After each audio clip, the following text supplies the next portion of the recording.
Community, good morning. Morning for me. I'm here in the Redwoods, Northern California. It's just extraordinary. And I get up this morning and something different happens. I suspect you all have experienced this at different times in your life. I'm part of something bigger than me. I'm in the redwood groves, experiencing the family of trees, actually the secret life of trees, feeling the pulse, feeling the organicity of what happens when I'm part of a network of life that really is beyond person, right? Beyond ego, beyond the rational mind. Something opens from a deeply felt heart place. Certainly that's what's going on with me. I've been here for a day or two now, and we're going to go to the big growth, the huge trees in just a few hours. Maybe I'll bring this with me and speak to you from there as well. But there's something that's occurring that I do want to share and bring our attention to, particularly as we work with dream and deep imagination. There's a cadence, an organicity, a pulse that comes forward that really not only informs the work, that's the mind speaking, right?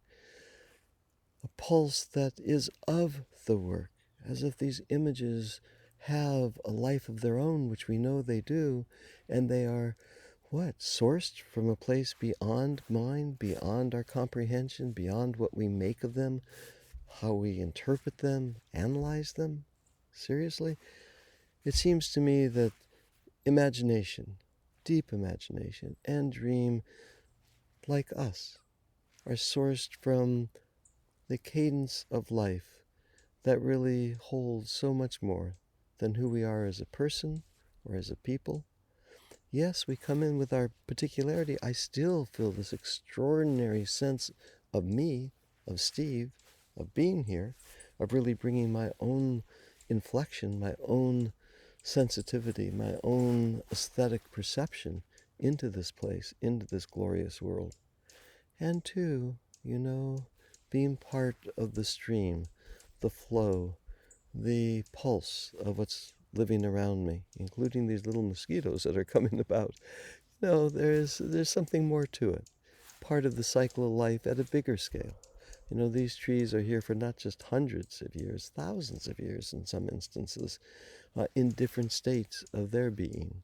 The life, death, transit, coming back around to birth, the whole life cycle that we know instinctively, that's innate to each of us, of course, is part of what's going on with these trees as well. Part of what our planet is moving through at the moment. Yeah, we do experience the suffering. There's so much at the moment. The ecology is so hurting. I mean, just being up here in Northern California at this moment in time. I'm here in late August of 2021. And just to hear people talk about the fear of the water being gone now, the dryness of everything, the threat of fire, the threat of drought. Of course, there's that. And two, trees. These trees have been here through many cycles of life, and they thrive. And they fill me with a sense of not hope. I don't want to go there. That's not really at all what it is. It's a kind of attunement, a kind of feeling part of something that has a life of its own. So I feel very much privileged to be here. I so enjoy sharing this with you, talking with you directly from this place. Yeah, I haven't even shaved, that's not going to happen for days to come. And yet to be here in the presence of what's just so, life, the presence of what's just so, to open that mindful quality of experience, to see with an aesthetic eye, to listen to the resonant sounds all about coyotes. You can hear the birds in the background, the deer that are moving through the forest. It is really quite extraordinary and a privilege.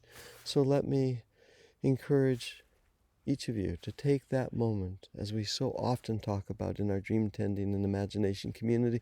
Take the moment every day to be inside in imagination in whatever way opens for you, and to taking some time to walk about. When I'm in Santa Barbara, even in the city place, yes, to walk about. To walk about in another way of being, with another way of seeing. Open ears, another way of attuning, of listening. To walk about and realign. Just 15, 20 minutes a day, maybe even the walkabout 30 minutes without agenda, without preconceived ideas, simply allowing the world to come into each of us, to be here now, and for us to be present and to see and to listen. Oh, it so opens imagination, and when imagination is open, we're out of the rational mind, and we're so deeply touched and part of the curious mind, right? In a kind of high child's play. So, great to be with you here and now, be with you in this story, and may you engage and enjoy the walkabout that you'll go on this day. I certainly will. Heading to the big redwood groves in just an hour or so. Look forward to talking to you from there. Be well.